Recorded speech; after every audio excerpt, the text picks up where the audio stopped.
Tekrar başlıyorum derse.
Selam Eylül. Merhaba hocam. Özgür de geliyor.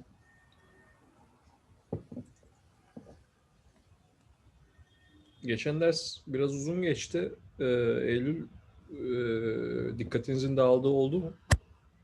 Yoksa Hocam bazen olabiliyor ama normal derslerde de oluyor uzayınca, yani şeyle alakası yok çok kaçıncı online dakikadan olması. itibaren sence yani afaki olarak başlamıştır? Yani kaç dakikadan sonra bir ara ver? Yarım saatten sonra olabilir, kendi adıma Ya ben konuşayım. şöyle bir şey vardı. Bizim üniversite derslerimiz 9'da başlıyordu. Ben saate ilk baktığımda her zaman saat 9:35 oluyordu. Yani benim dikkatim her zaman 35. dakikada dağılıyordu.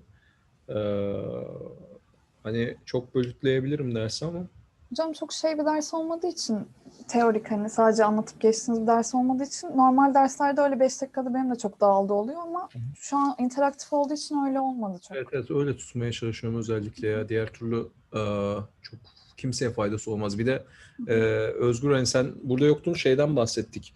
E, Not almanın öneminden aslında biraz bahsettim tekrar. Çünkü sadece benden değil aslında birbirinizin düşünme tarzından ve hatalarından ve doğrularından da öğreniyor olmanızı ben e, aslında şey yaparım, e, isterim. O yüzden atıyorum Eylül bir konuda mesela bir tasarım hatası yaptı, tamam mı? Ben mesela öğrenci olsam onu kesin not alırdım bir yere. Çünkü e, tabii bu arada tasarım hataları genelde şeydir. Bazı şeyler hani formalize edilebilir ama bazı şeyler de e, iki kişinin hani tartışması sonucu, yani haklı olanı tam anlamaya da bilirsin. Belki Eylül haklıdır, ben haksızımdır vesaire. Ama senin orada onu not alman insanların düşünüş yolunu aslında anlamanı sağlar. Biraz da bu açıdan hani, bakıp bu diyalogları önemli kısımlarını bile not almakta fayda olabilir. Şu ana kadar hani biraz genel konulara değindik. Giriş niteliğinde olduğu için bundan sonra biraz daha spesifikliğe gireceğiz. Mesela marketing konusunda faydalı olabilecek ipuçlarından bahsettim işte geçen ders. Sadece marketingle ilgili kısımlar da olacak. İşte doğrudan sektörde uygulanabilir kısımlar da olacak. O yüzden şey yapmanızda fayda var bence. Mümkün olduğunca işte önemli gördüğünüz kısımları not almanızda. Bir de not almanın şöyle bir güzel tarafı var. Dersi tekrar dinlemek 2 saat sürüyor ama sizin önemsediğiniz kısımları okumak böyle bir 5 dakika falan sürüyor. Hani burada çok örnek vererek falan gitmeye çalışıyorum. İşte kendi aranızda konuşmanızı da teşvik etmeye çalışıyorum ama e, siz hani sadece önemli kısımları not alırsanız hızlıca geri dönünüzü de kapabilirsiniz. Yani bu dersin çıktılarının bir kısmı e, benim anlattığım her şeyi coverlamıyor olacak. Yani birazdan mesela oyun tarihinden bahsedeceğiz. E, Game design document yazarken muhtemelen oyun tarihi size doğrudan bir faydada bulunmayacak. Fakat yine de o tarz şeyleri dinlemeniz iyi çünkü bir şeyin geçmişini bilmeden geleceğini de öngörmek zor oluyor. Hani sevdiğim bir söz vardır benim. En ileri giden ok en geriye çekilmiş yaydan çıkar diye. O sebeple bu kısımlar da önemli. Yani kapabildiğiniz kadarını kapmaya çalışın. Okay. We can continue with English then. And I'm going to share my screen. Okay. If I do this. Yeah. Nope. Okay, we were talking about your descriptions of the games. Both of you said, both of you talked about what we can do in a game, right? And you didn't mention the how can I say, the aesthetics of the games. So what was that? Yeah, you didn't, when you are talking about a MOBA, you haven't talked about the fantasy part. You haven't talked about the narrative part, and you haven't talked about the feelings that it gave to you. And it's okay, because you just started to give a definition and you wanted to talk more about the functional parts of the game. So that's okay. But when we are talking about games, there are two, when we are describing a game, there are two genres, two categories of genres that we should discuss. In the what was that, level up book, it said that there's a game genre and there's a emotional genre. What was that? Let me check. Sorry. Yeah, it's here. Let me check its.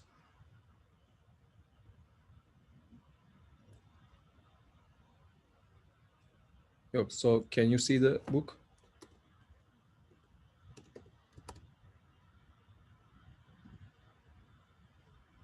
Can you see the book?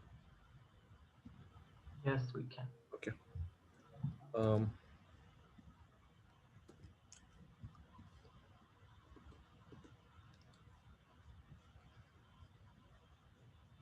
I'm trying to find the genre parts.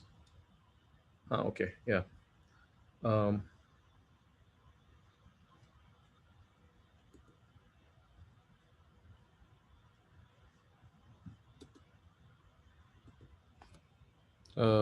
I'm taking notes of the important parts, by the way, so I also find it useful. Yeah. So game genres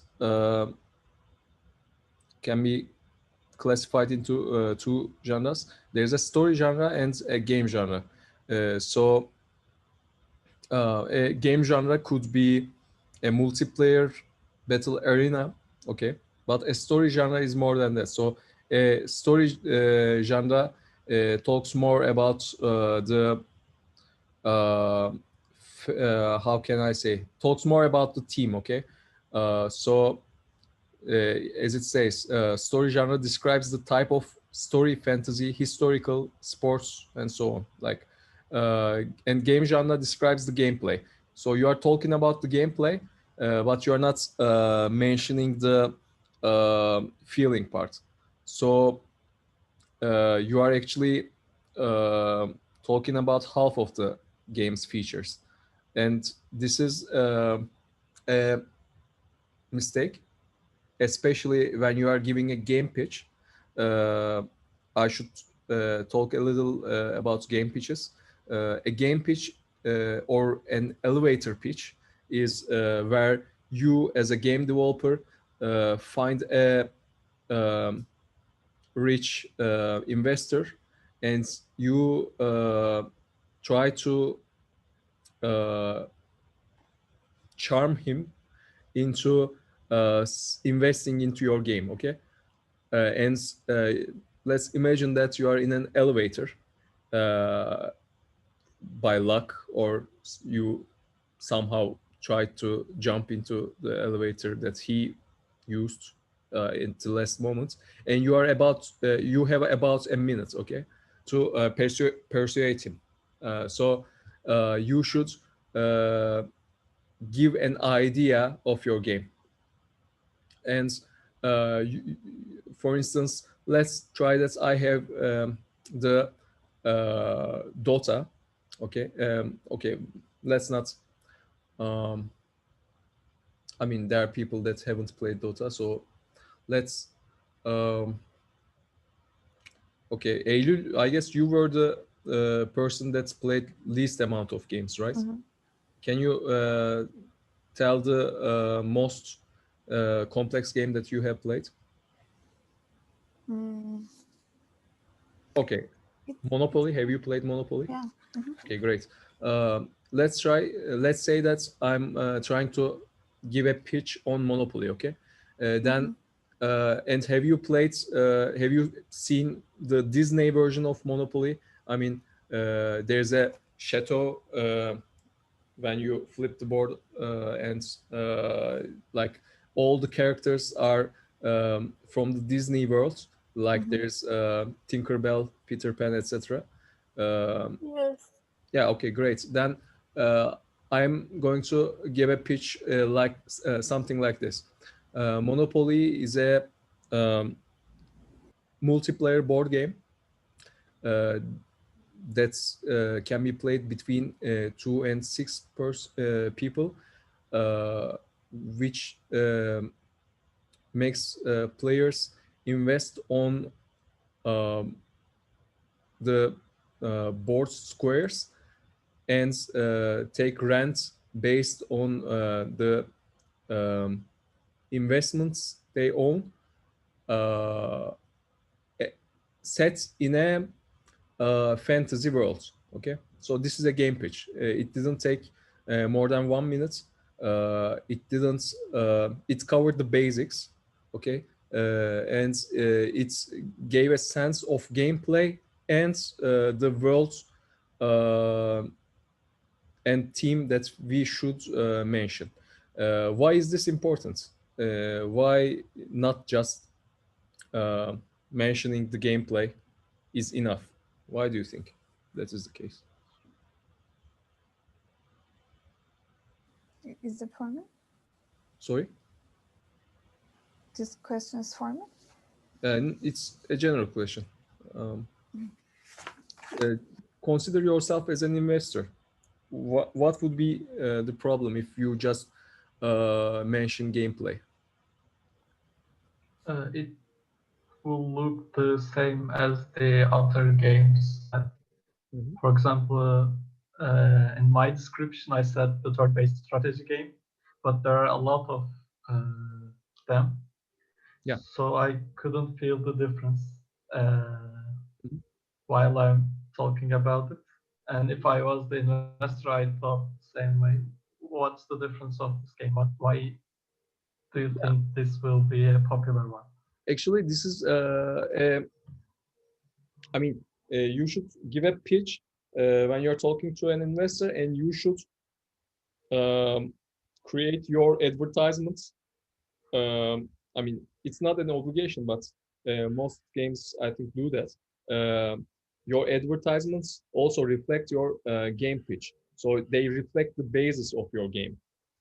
Otherwise, you are basically lying about your game to your customer, to your player. First of all, um, you should communicate your game pitch to your players through your advertisements, etc. And you are communicating your game pitch towards an investor. What you just said is great for players, so they can differentiate between yeah, they can differentiate between um your game and other games in the same game genre. But when you're talking to an investor, the important thing is the cost and return for the investor. So maybe an investor can think like, my company did a similar game. So if gameplay is similar, then we can, my company can do this. Or like I know some people that does this kind of jobs. So maybe if I take you, I mean the person giving the pitch, and other people that I know of, create a good team and invest on them, that's possible. That game is possible for us to create. Uh, and for the art part, for the story genre part, um, your like your speech on your story genre makes the investor think about stuff like, I have 5 artists and one of them specializes on like fantastical drawings. Maybe we should use him or her on this game. So your communication is complete and on point that way. And this is why we should mention stuff like that. And we will talk more about game pitches, and we will talk more on creating game pitches. But for now, let's go back to our main topic. The paper we were discussing about suggested that we should talk not just about the um, actions, I mean, game genre, because uh, when the player, okay, just let me read it. When the player performs that action and interacts with the game, they experience the dynamic of that interaction, which in turn produces aesthetics or emotions for the player. And emotion is the key part for us. Huniki and her colleagues recommended that game designers should first determine what aesthetics they want for the player, and then determine the mechanics that will elicit those feelings. So you talked about game as an experience, right? I mean, when we were trying to describe games, we talked the world, we said the world experience a lot. So if you want to create a immersive experience, your job should be focusing on the experience itself rather than the gameplay. This is my take on this writing, and um, this is the reason he talks about the aesthetics, sensation, fantasy, narrative elements, challenge elements, fellowship elements, discovery elements, aspersion elements, and submission elements. So um, you are basically um, your game is basically a combination of those elements, and some elements take more parts in your game than other parts. And if this part is like, if you are how can I say, if you are communicating this part of your game, this element of your game to your audience really well, then you should focus on that elements, and your game will be better than the usual ones. However, hyper casual games are the opposite of that. They try to find a good mechanic of play. They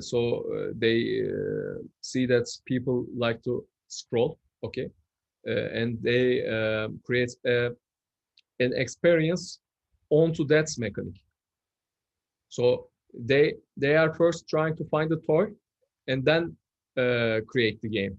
But more hardcore games first focus on the game and then create the toys that are needed for this game.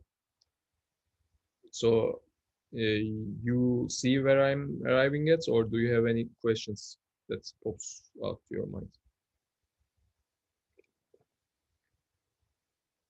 Okay. Yeah, and Victor Manrique argued that the reason we play games is that we want to experience emotions similar to happiness. So it was similar to what you what some of you just said, and yeah, happiness. I mean, we should ask what is happiness first. Erdem looks happy, so let's ask him.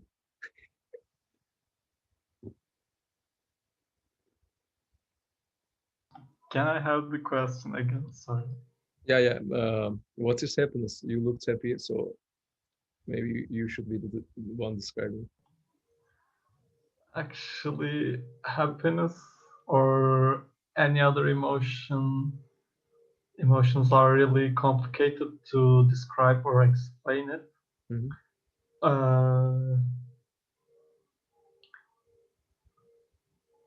Well, I think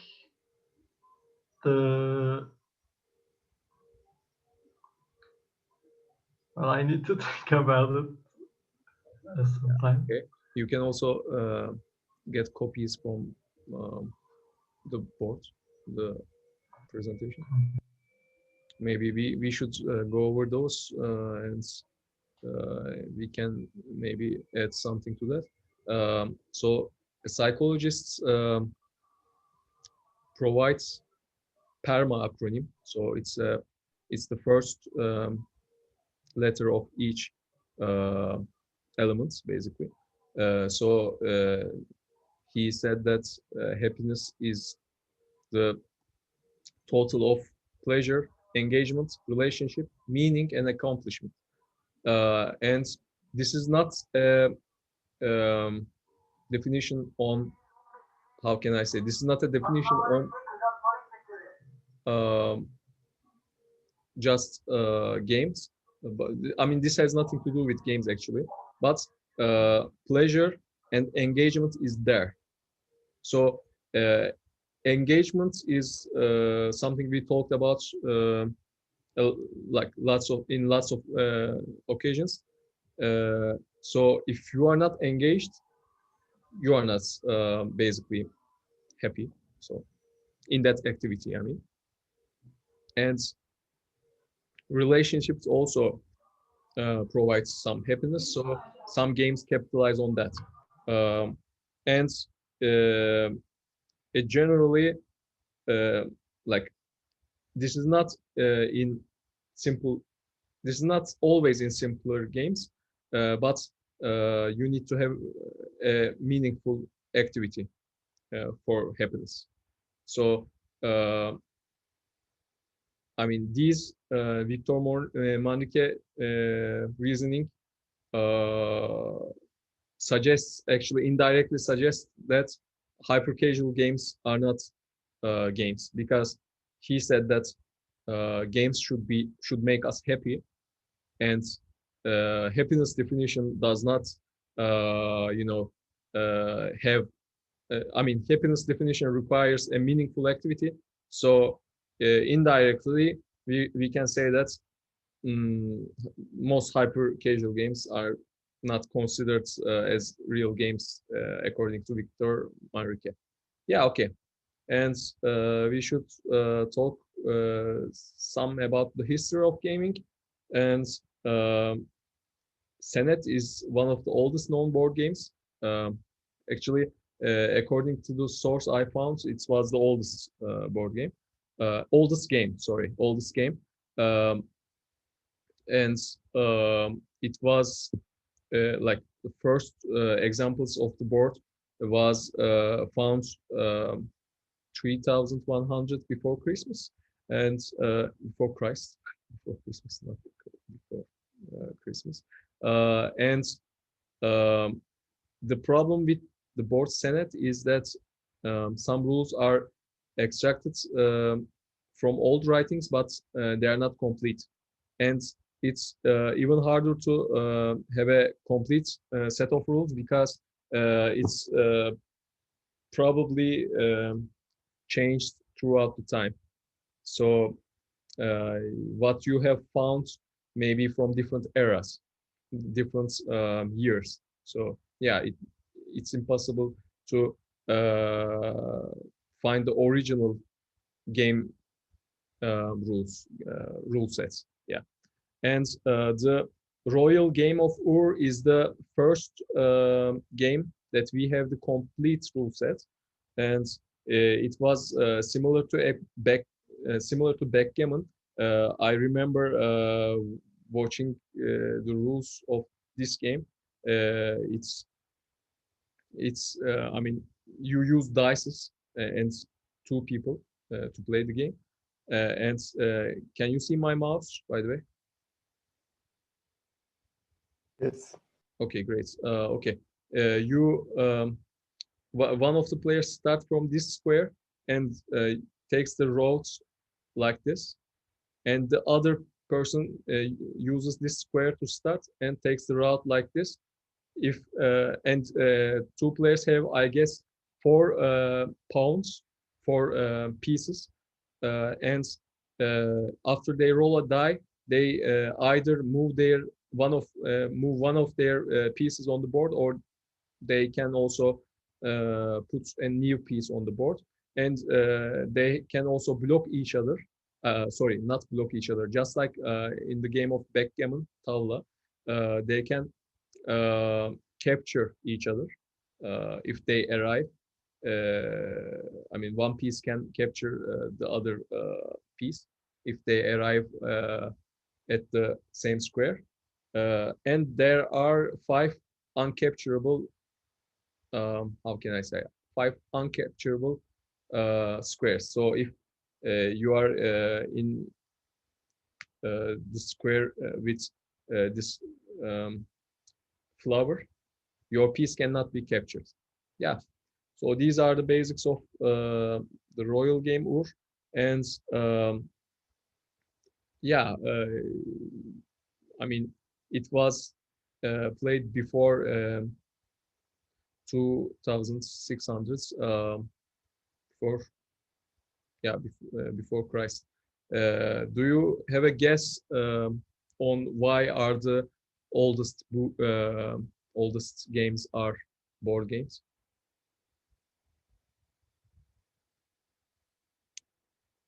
I mean, why cannot we see any card games here? I think cards may be harder to manufacture than the boards. Boards can be easily replaced, not replaced, but Yeah, probably. And first paper wasn't invented until like recent years. So yeah. it was either I don't exactly recall, but it's after that. Okay, it's after 3000 before Christ. So, and like you said, it's not a durable material for a game. So most of the games that we have in our arsenal are old board games. I mean, probably someone created a ball to play with, but those are not found in like ancient uh, tombs. So yeah, um, and mainly we arrived to the maybe the like the most useful topic this lecture.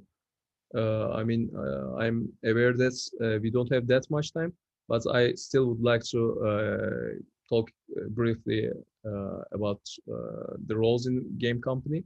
Why is this important? It's important because you will choose one or more of those roles throughout your career. So it's and you will probably be in a team of other roles. So you should be aware of what uh, people do in a game company.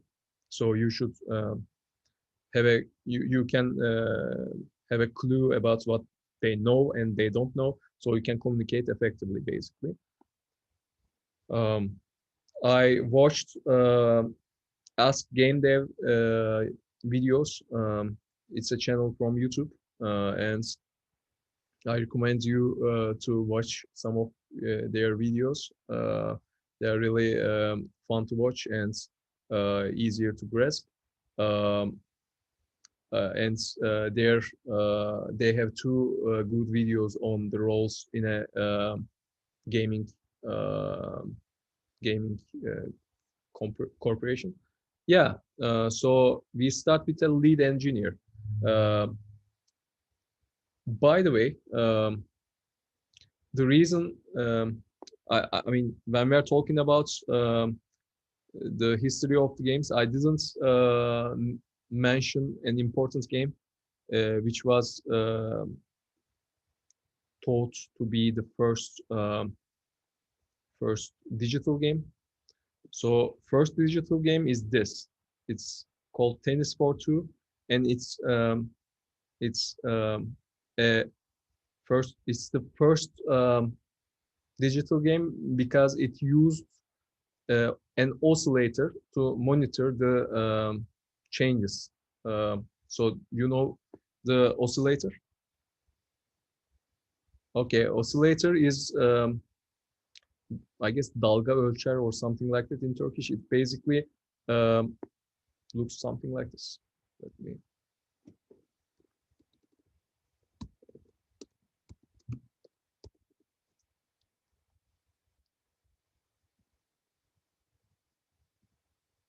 So if you give a mathematical formula to that, this it can show this formula on the field, sorry, on the monitor, and it's mainly used to listen some waves, probably some electrical waves, but one person just saw saw the opportunity.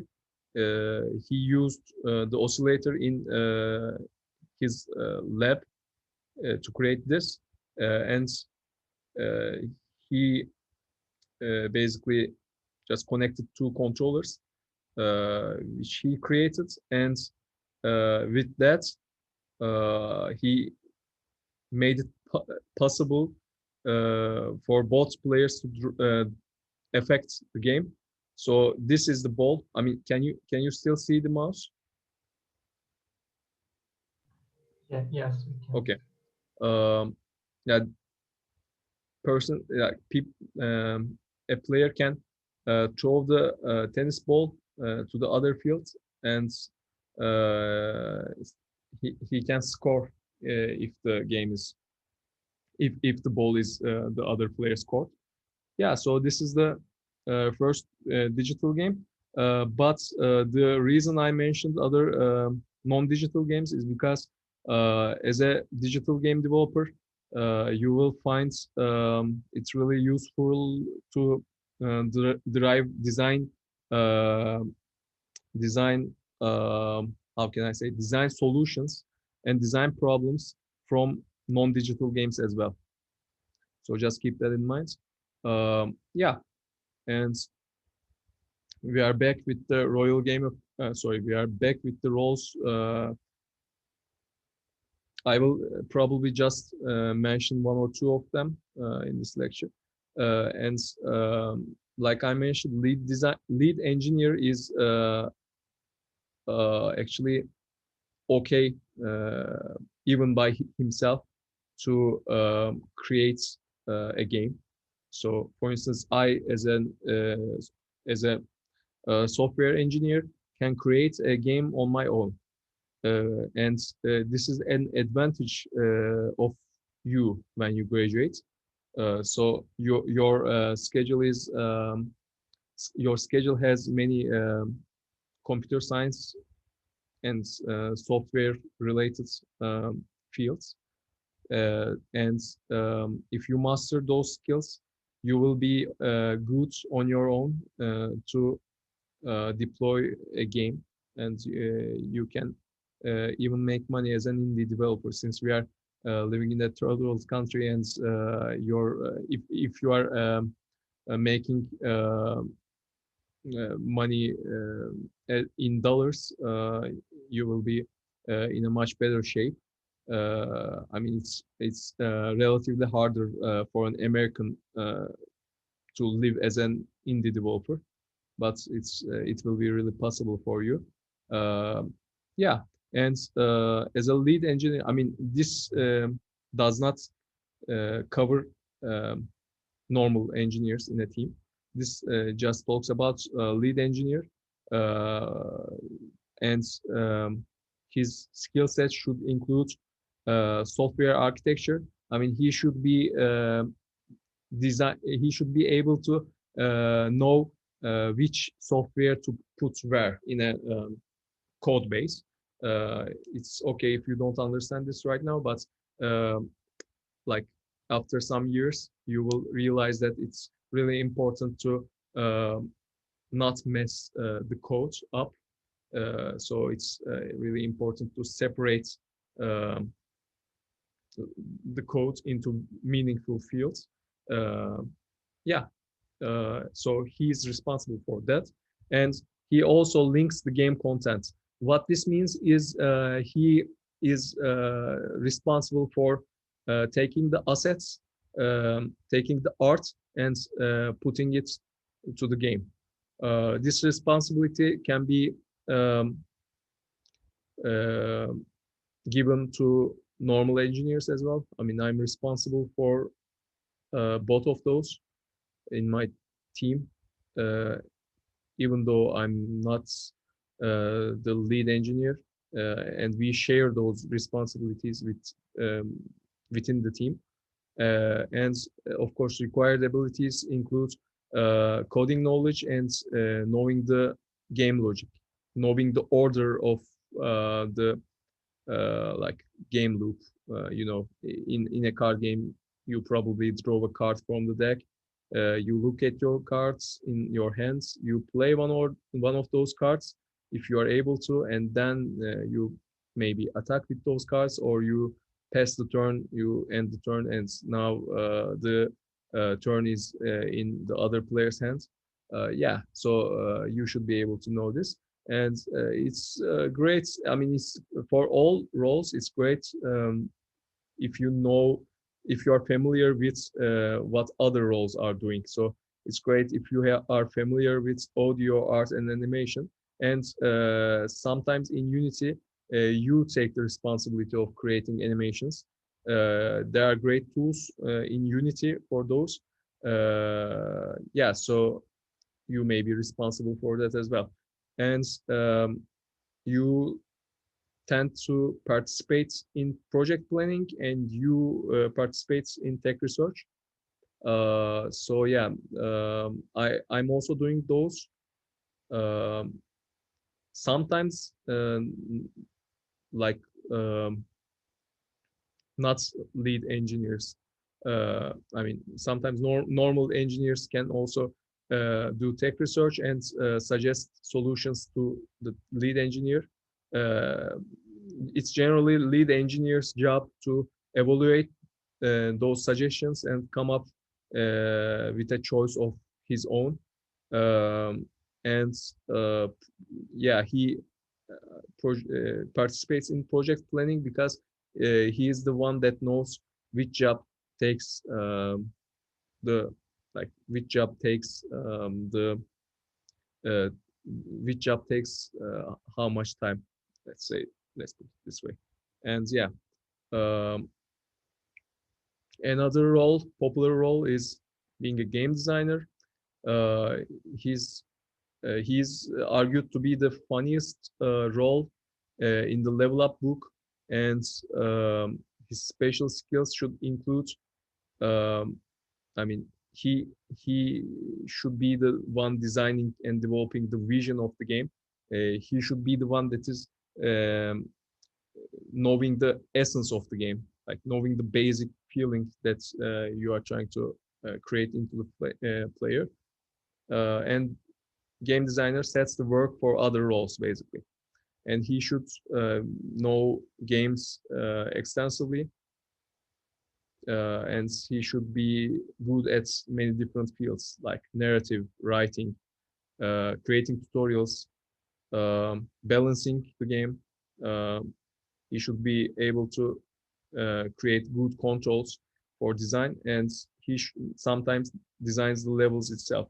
I mean, we will talk more on game designer, and we will talk more about other roles in the upcoming lecture. For now, this is all. Yeah. If you have questions, you can ask me after the class, or right now also, until we are done because of Zoom time restrictions.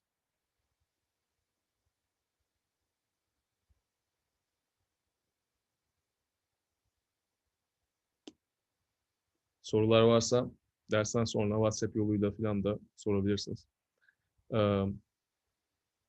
Önümüzdeki haftalarda yavaş yavaş teknolojik kısımlara gireceğiz. İlk dersler dediğim gibi benim göstermemle, canlı göstermemle sürecek. Sonraki derslerde video yükleyeceğim. O zaman görüşürüz. Kendinize iyi bakın. Görüşürüz hocam. Görüşürüz.